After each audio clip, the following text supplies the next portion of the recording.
for the first 4 years, as I mentioned earlier, my response was more one of avoidance.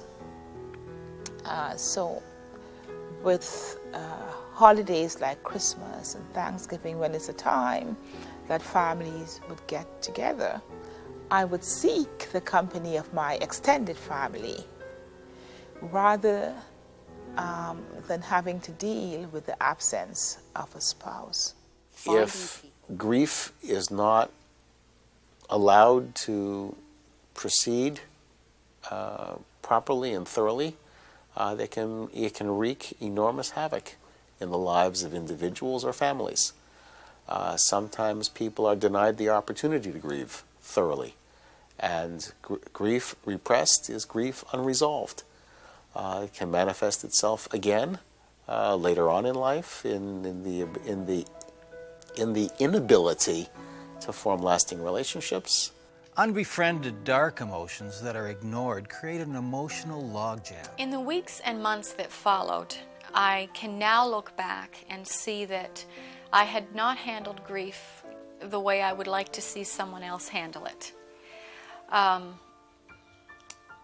I had denied my own grief a great extent, believing in my heart that my grief was not as valuable as somebody else's grief in the family.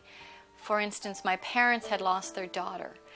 That was such a horrible, tragic loss for them, a loss that's unnatural, that's out of order. My brother-in-law had lost his wife, and so that was, again, out of order. It shouldn't have gone that way.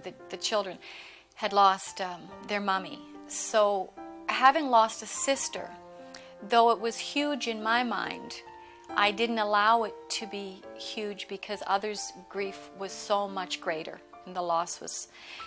Therefore, I suppressed my own grief, and I think I kind of ran from it for a long time. To run into the grief would be better than to run away from the grief. Even dark, unwanted, and often frightening emotions need to be acknowledged and released. Aborted grief will stagnate and can take the form of depression, anxiety, and rage.